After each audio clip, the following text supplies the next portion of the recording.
Good afternoon, everybody. Welcome to a Monday edition of Stars of VANR, coming to you live from the studios of Vegas All Net Radio in beautiful, chilly, snowy, cold.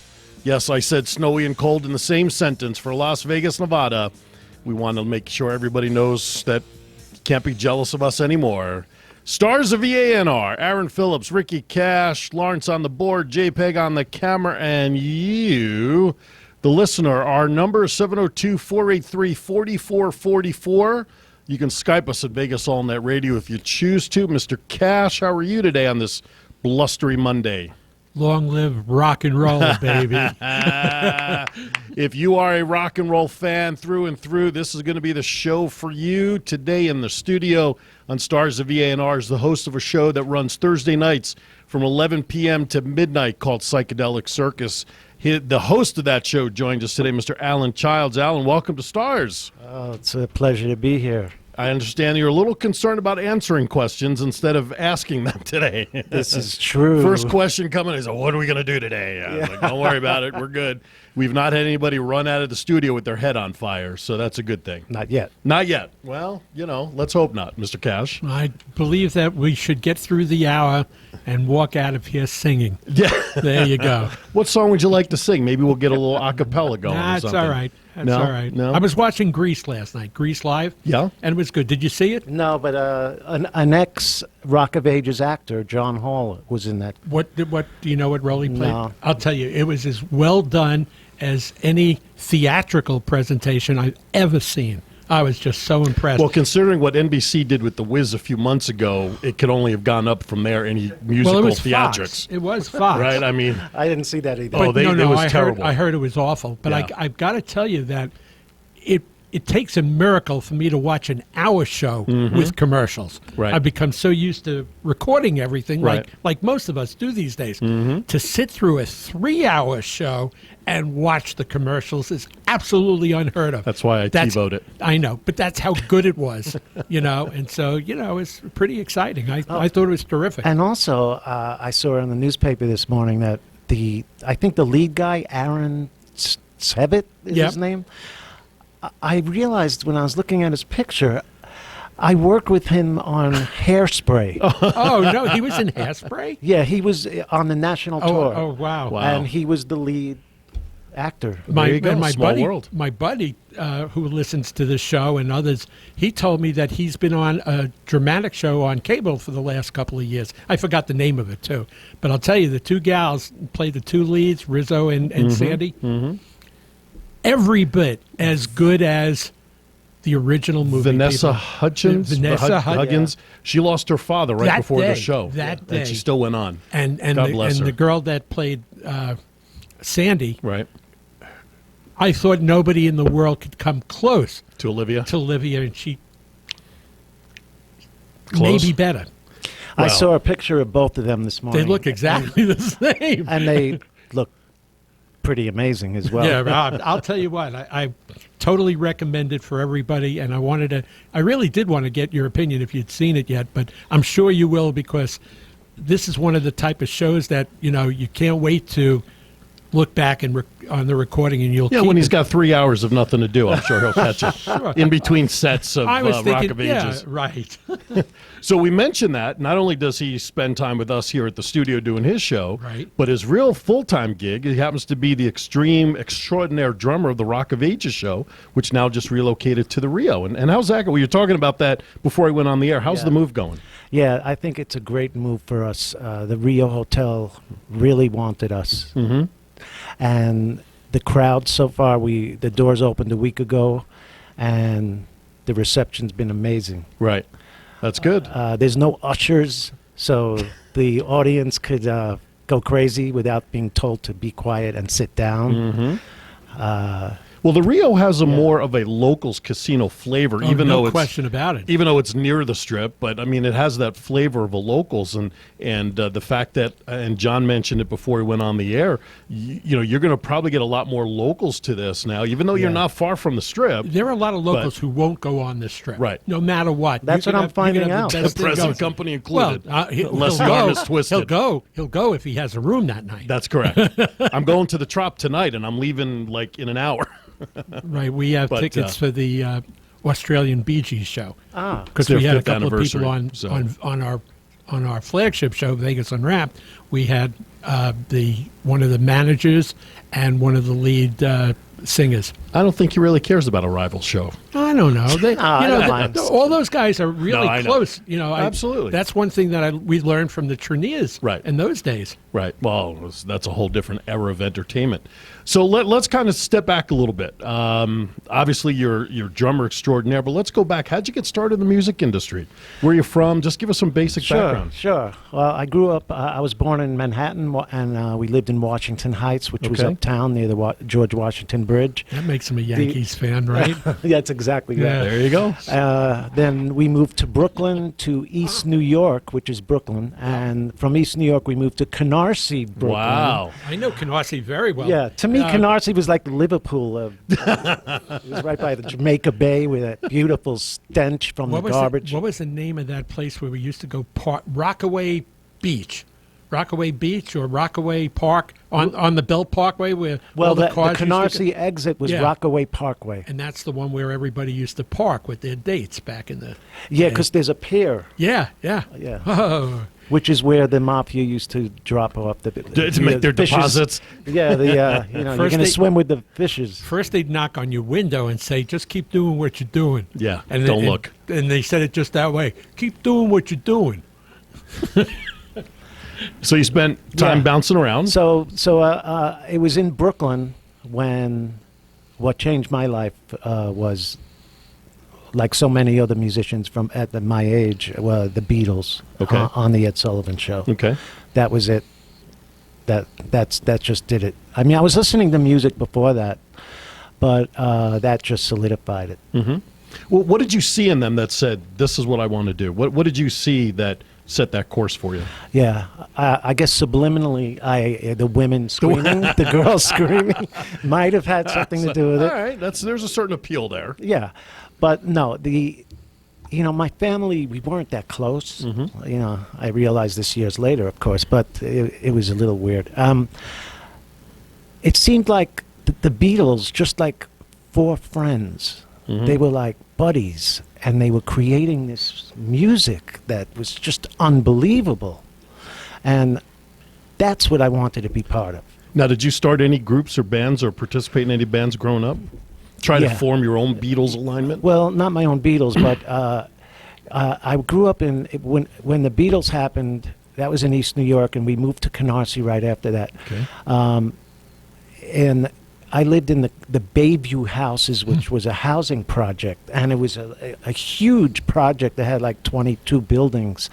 And what was amazing, that after the Beatles appeared on Ed Sullivan, when you would walk through the projects, you would hear in every single building a guitar player practicing, a drummer, keyboard. You would just hear every building, like how many musicians there were at that point. It was unbelievable. So it was very easy to form a band with these guys. I'd see them every day and they'd say, "Oh, you play bass? Okay, I'm a drummer. Let's form a band."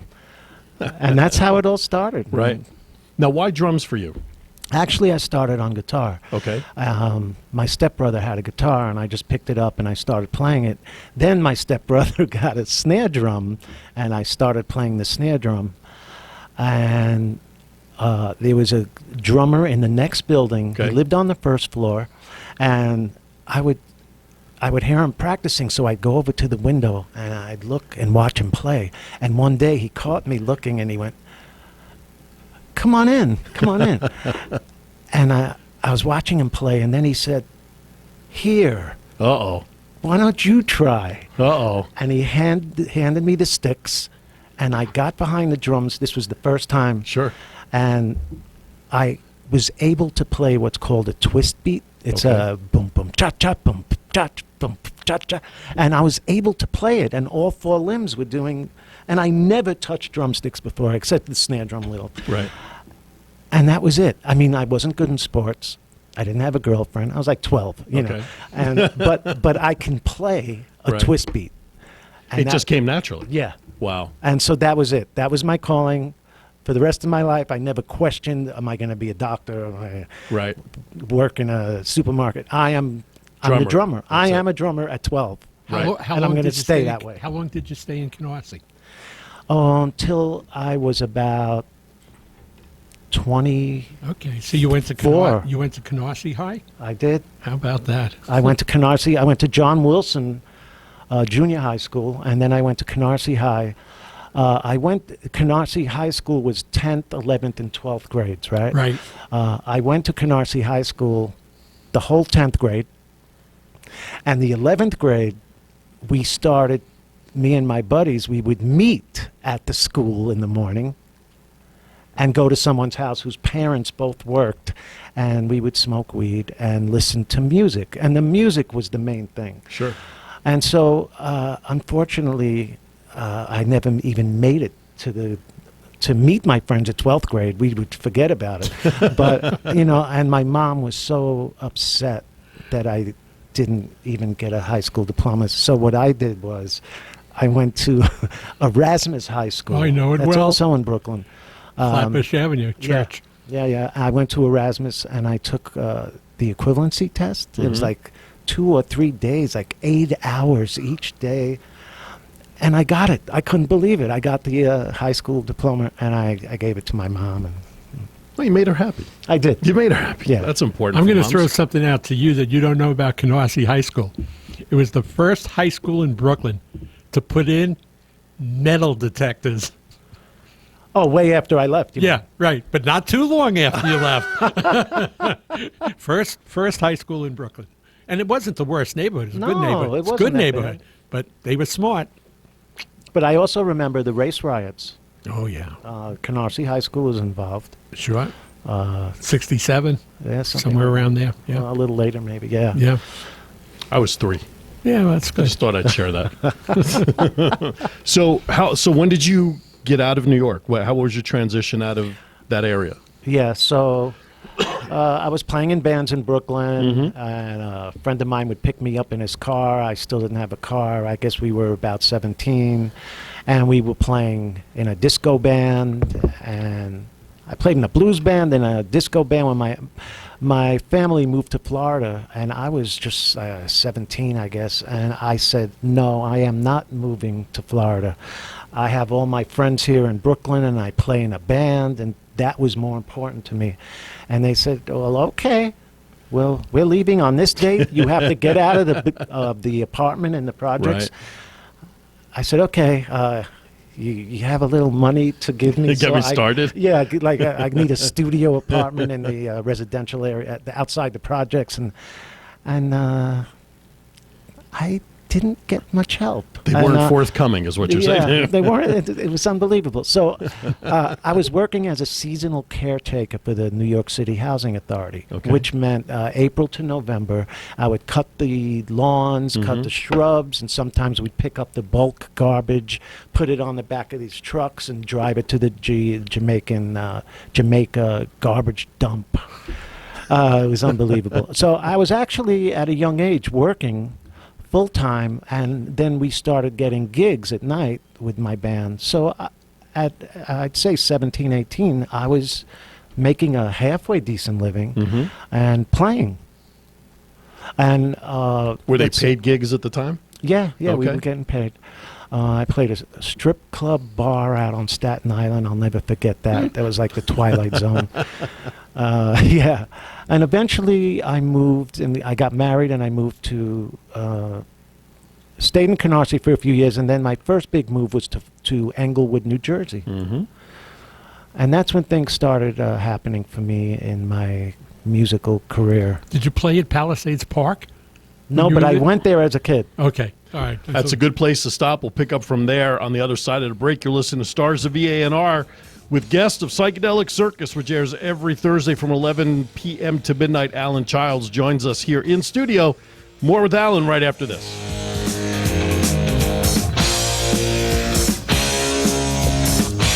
All right, welcome back to Stars of VANR.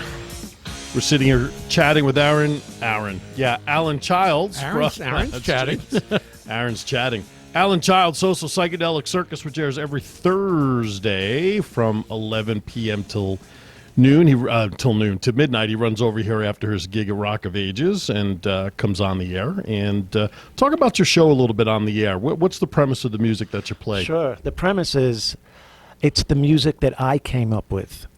It's the music I choose. No program director chooses it or anything. There you go. You know, and you know, it's like when my friends come over, and this has always been the case, even when we were teenagers to now.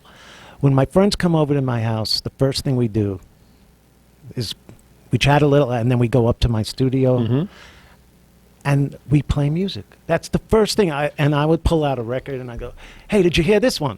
You know, boom, we hear that. Then they say, "Hey, do you have this one?"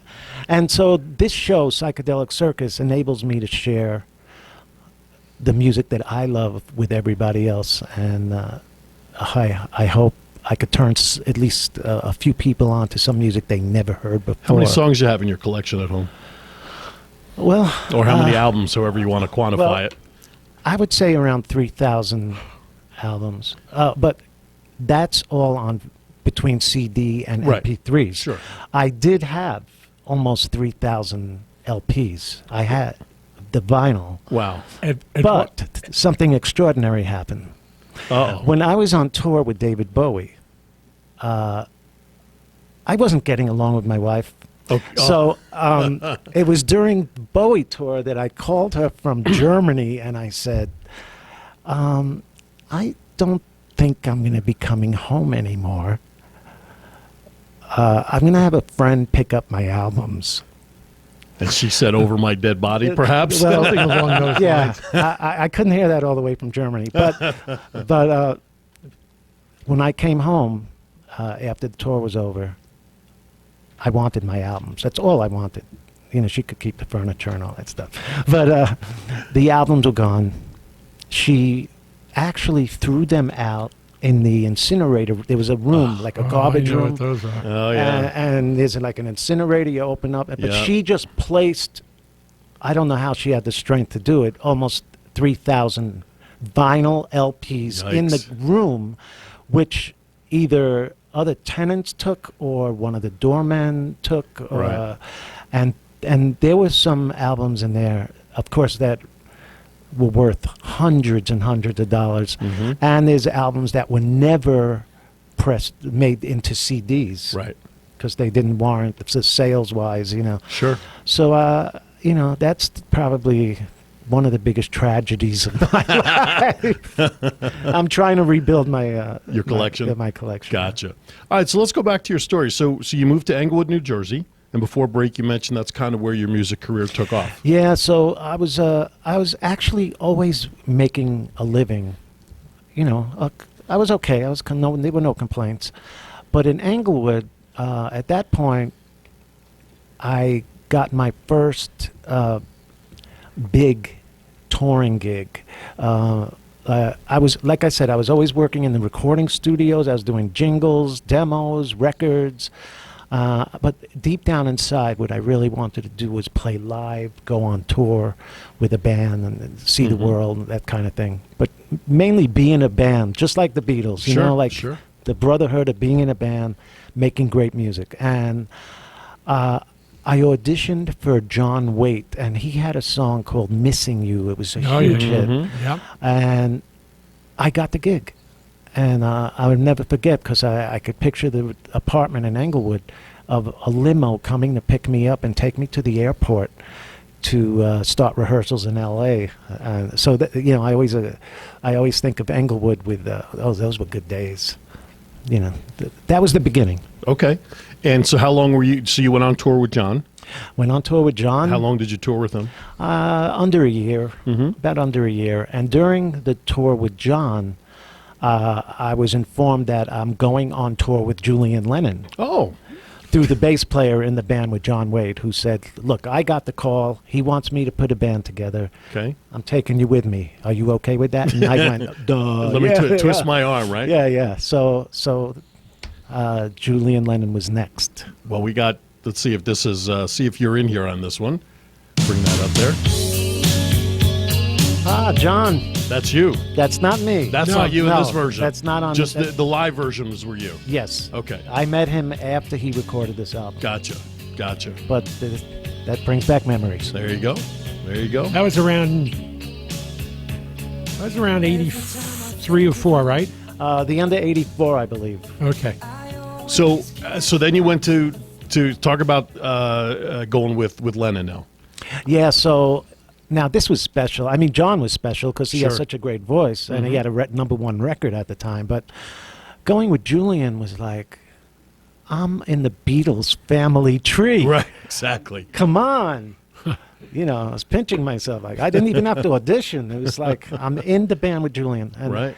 And it was a little awkward at first because I was such a huge, and still am, such a Right. huge Beatle fan. And here I am with his John's son. I mean, I'm like, Awestruck. what do you, I you do? were starstruck, basically. I was. Yeah. I was. And then, in a short time, Julian, he was only like 24 or 25 at the time. And he turned out to be like the nicest, normal, regular, great guy. And so we were all at ease with him. He sounded so much like his dad when he started out. And It was what's incredible. funny, that's so true. I couldn't tell the difference. Yeah, when we were on the John Waite tour, and we were picked up at the airport in a van one day, there was on the radio in the van was a song, and we all said, "Is that a John Lennon song that they released that they found that never came out?" And we listened, and then they said, "That's the new song by Julian Lennon." It's like, and at that point I didn't know yet about. But yeah, that's Wow. so funny. So how long did you tour with him? Hell, that was a good run. We did, I don't know, a 6 to 9 month tour, and then we were forced to go to the Bahamas for a few months to record. Say it's not so. The Bahamas. To record his second LP, Okay. which you have your whole life to get the first album together, Right. but then the record company says you have to put out an album immediately, Right. and he really wasn't ready. Okay. He needed time. We were on the road having a good time. He needed his own time to make songs and you write songs. Anyway, it was a forced album, and it wasn't that easy to do because of that. But I had to stay a little longer because it took longer to write the songs. And they put us in these condos on the water. And the studio was across the street up a hill, Compass Point Studios, very famous studios. Robert Palmer from Addicted to Love fame lived 2 doors down all the time. He lived there year-round. Nice. Talking Heads, a couple of Talking Heads guys lived in that complex. Anyway, it was a great experience. He managed to pull off one-hit record off the album. And then we followed that with a second tour with Julian. Okay. After the second tour, I was in New York doing gigs, hanging out for a very short time when I was informed that I was up for the David Bowie tour, which was unbelievable to me. Wow. I couldn't believe it. And one of the Carlos Alomar, who was the musical director, we were hanging out at the China Club in New York, and one night we jammed. And after the jam, Carlos comes over to me and he goes, "Alan, would you be interested in playing with David Bowie?" And I honestly didn't really hear completely clearly what he said. So I looked at him and I said, "Could you repeat that, Yes. please?" I want to make sure I heard you right. Yeah. And he asked me, would you be interested? And I went, yeah. Yeah. Yeah. And that was it.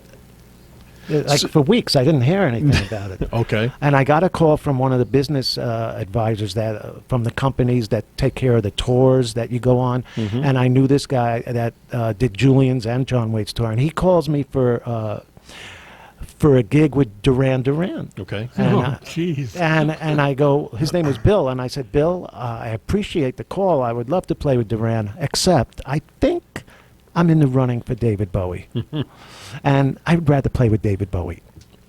Wow. Could you imagine? No, I mean, given no. those choices. Wow. I mean, being in that position. Do I like want to that. play for the Yankees or do I want to play for the Red Sox? Yeah, You really. know? Hello. Jeez Louise. Yeah, Given a choice, I too. was- That's right. even better. yeah, I know I was very lucky. I never take that for granted. Sure, That was sure. unbelievable No, time. it's, That was you an weren't, unbelievable. you weren't lucky. That You was were good. It was an unbelievable time in my life. Now, does word spread within the industry when people talk names, or did you have an agent that was getting these gigs for you? No, growing up in New York and then finally getting the John Waite gig and Julian and just being from New York and passing through so many bands, you get a reputation. Okay. And the good guys end up playing with the musicians that are the busy guys that get called for all the good stuff.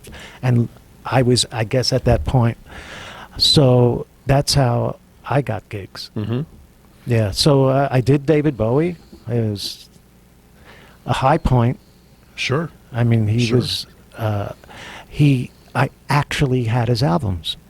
I mean, that is rare. You get a call and. Well, I listened to him a lot. I have the Ziggy Stardust Right, album. right. It's like, I'm going to play with him. That was just unbelievable. It's. I can only imagine the awe, the awesomeness Yeah. of that. Being number one, getting the options like you said, and then to progress to do with David Bowie. Alan, let me ask you this. You're playing with giants, even then, giants. But at any point in time during those things, did you say, I want to be part of a permanent band?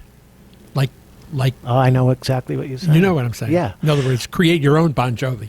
Yeah. In other words, something like that? Well, that's what happened. Well, I was in a band on CBS in 1979 called Bullseye, and I was part of the band. And our album was hard rock, like Foreigner. Mm-hmm. And when our album came out, the music industry started changing. They started doing new wave was the thing, Blondie, Yeah. the Cars, and the hard rock stuff started to take a back seat. And so our album came out at the wrong time, though it's just been reissued in Europe. Oh, there It's you go. unbelievable we're talking about that. But and from Bullseye, three of us met this British guy in New York, and we were in a band called Electra 5. And we got a record deal immediately in Germany. We moved to Germany for a year. And this was when I thought, okay, I'm going to maybe be successful in a band that I always wanted to be in, my own band. I had input into the music. We were friends.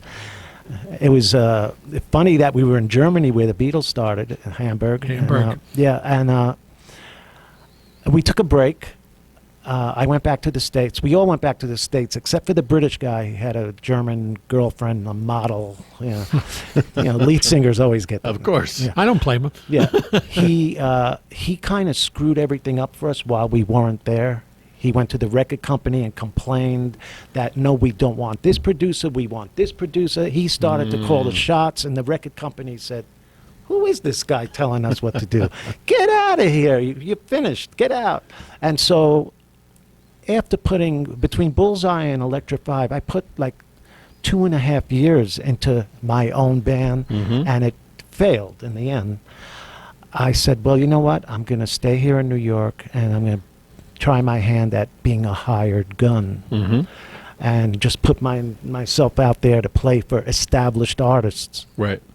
And it took a little time, and it worked. Obviously, that was the successful path. All right, we're going to step aside for a bottom-of-the-hour break. You're listening to Stars of VANR. Our guest today, Alan Childs from Psychedelic Circus and Drummer Extraordinaire, Rock of Ages, which we'll talk about how he transitioned to the show in Vegas. And maybe we'll hear a little something that he actually plays. He's got some music. Maybe we'll sneak in a little something to hear what Alan does and find out how many drumsticks he breaks every night. We'll be back with more right after this.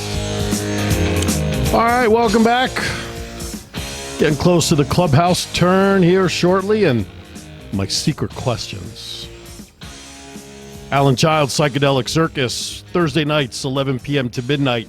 After he's done playing at the Rock of Ages show, he scampers from the Rio to get here to do his show Thursday nights. Have you seen Rock of Ages yet? I have not had the pleasure. I haven't either, but Kim has. Oh, My she wife went with was- Gary. Yeah, she saw him. Well, we'll have to get down there next. Don't worry, guys. I'll take care of it. There you go. Boy, No, what a nice lead-in. that huh? was a Thank good you segue. very much. Good segue. All right. Before we get back to questioning, let's hear a little sample of what you got there on your phone, some music. Yeah, so this is something I would play on my show. Okay?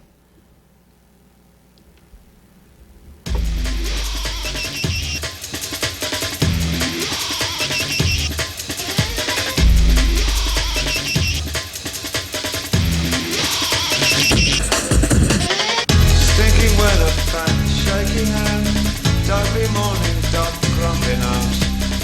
Little wonder then, little wonder, you little wonder you.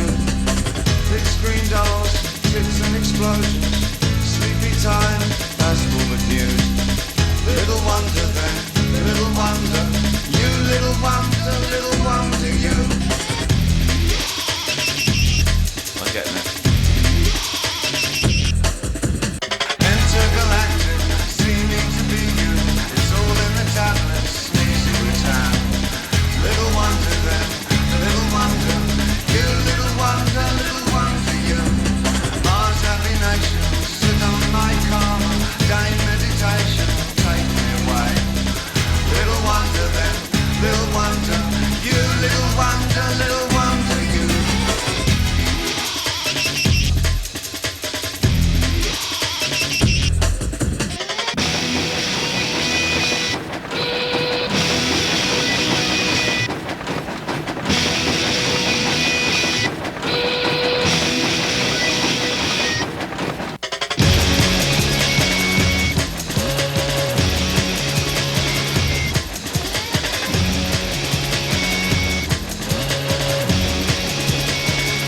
Sending me so far away, so far away,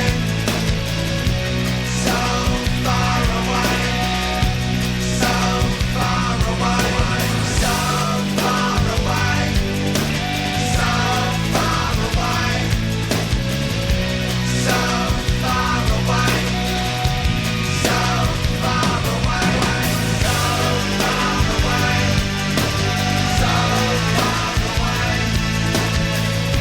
so far So, Alan, tell us what we were listening to. Yes. Ah, Give us the info. The 411. that's a later David Bowie Yeah, it album. was David. That's yeah, for that sure. was David.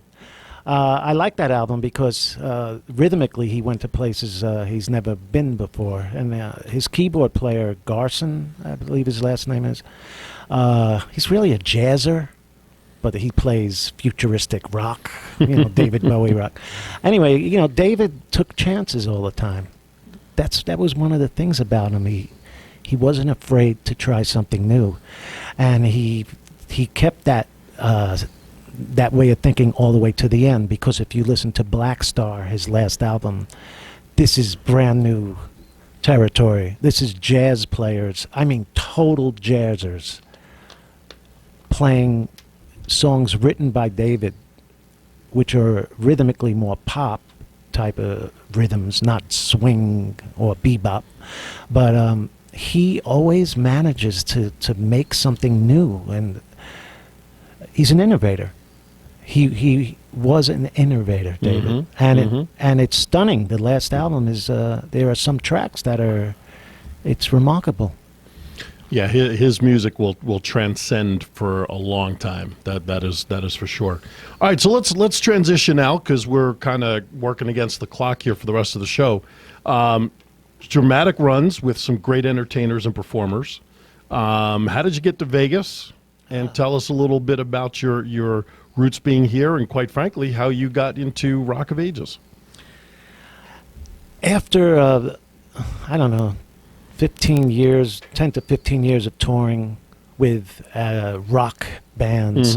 I was home in New York, and I'm a workaholic. I have to work. So I was home, and I was not working. No one was going on tour. I didn't get a call for any big gigs. And I did get a call for a Broadway show tour, which I have never done, and I had never had eyes to do that. I didn't associate my style with Broadway, But Broadway was changing, and I got a call from like the main contractor who books musicians on Broadway. He called me and asked me if I'd be interested in doing the tour of the Who's Tommy, Okay. the rock opera.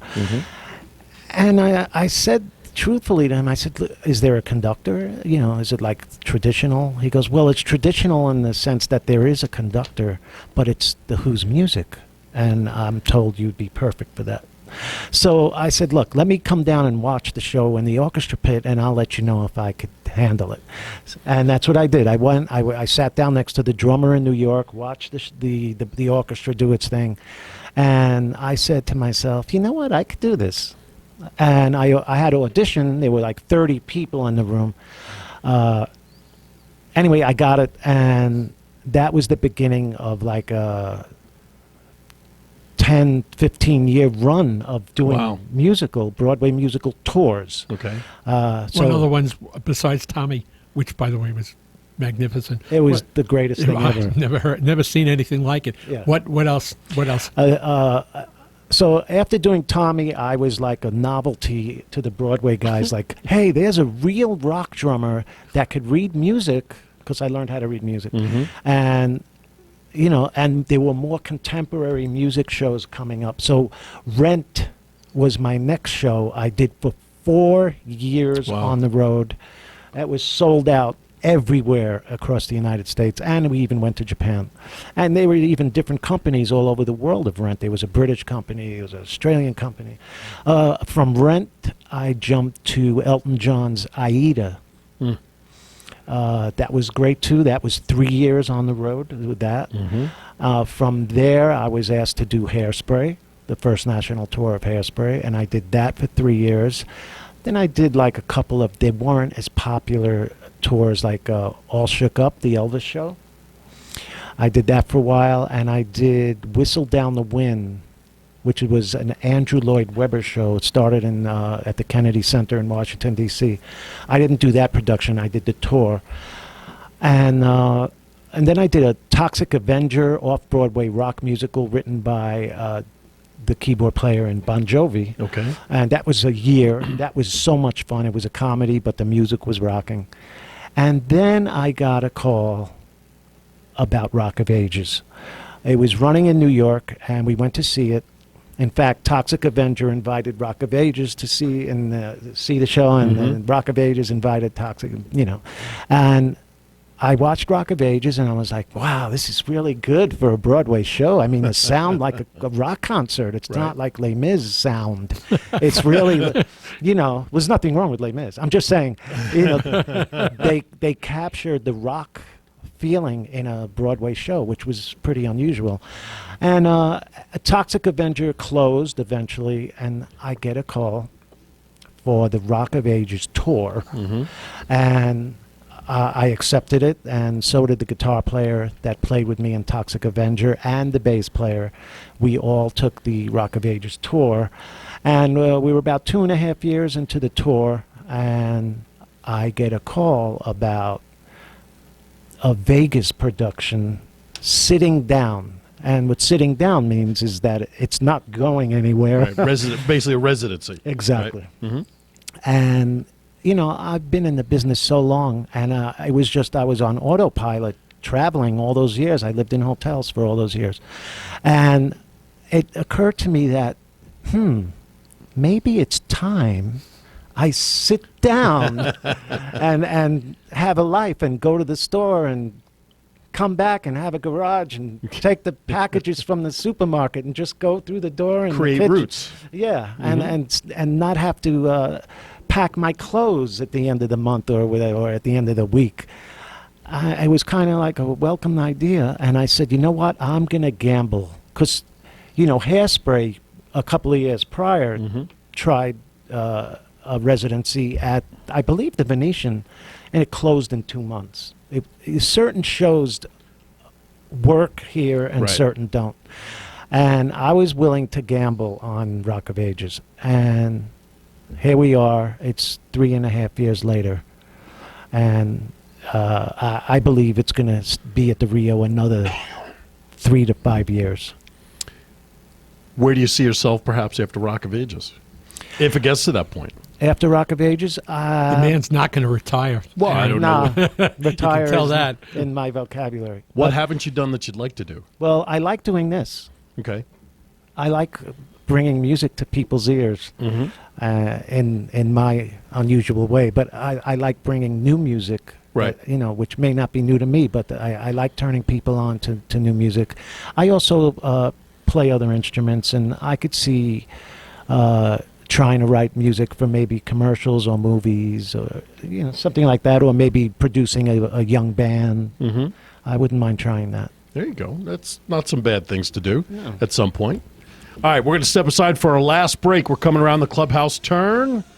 The questions, the modified questions that'll really delve into who Alan is. Yeah. Coming up next on Stars of VANR. Real tough one. All right, here we go. The fourth quarter, coming around the clubhouse turn.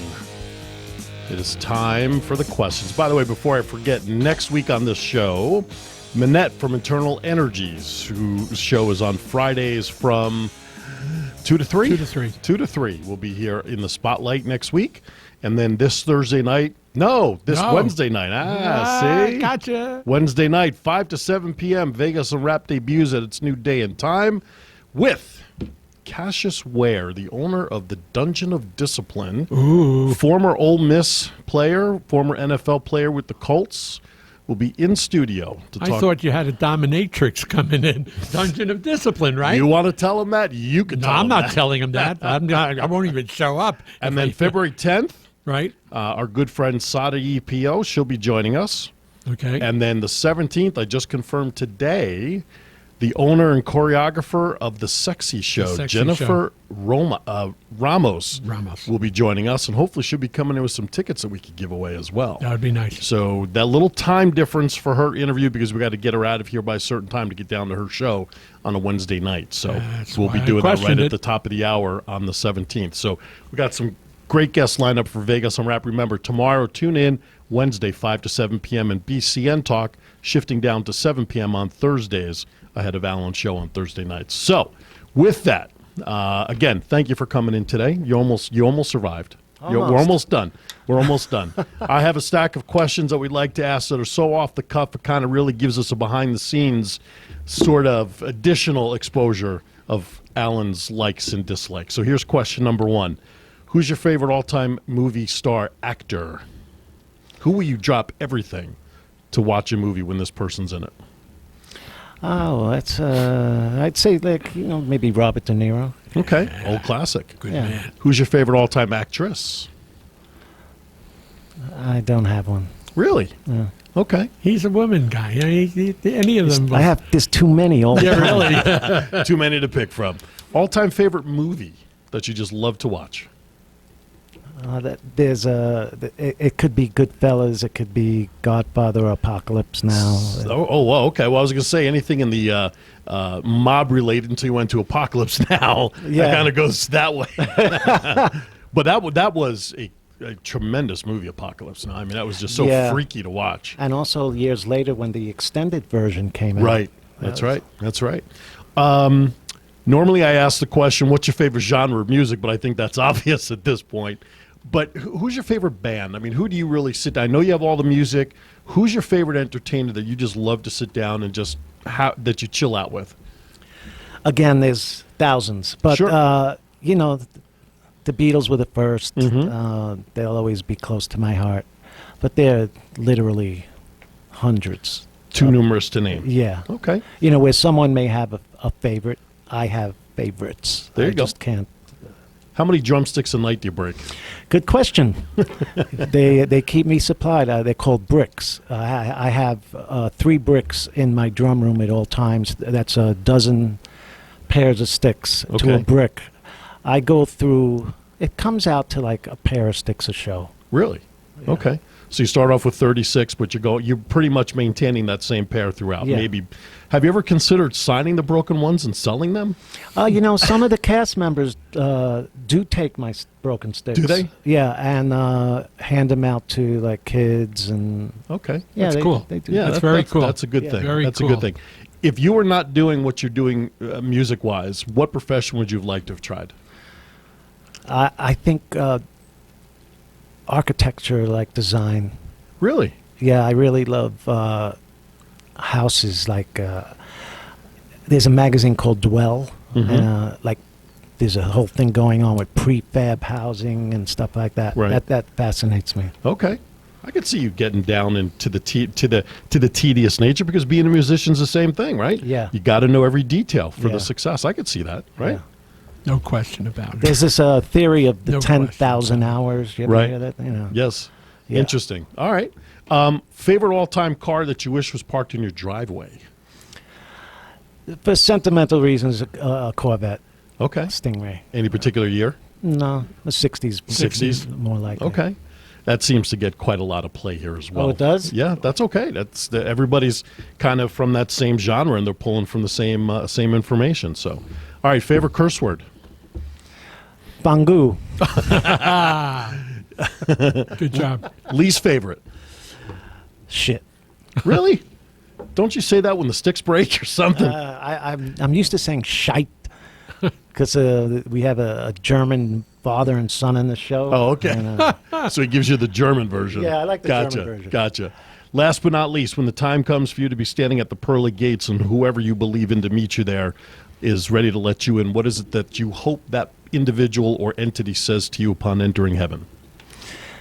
you took care of your responsibilities, and you gave a lot of people joy. It's terrific. That's a great way to end it.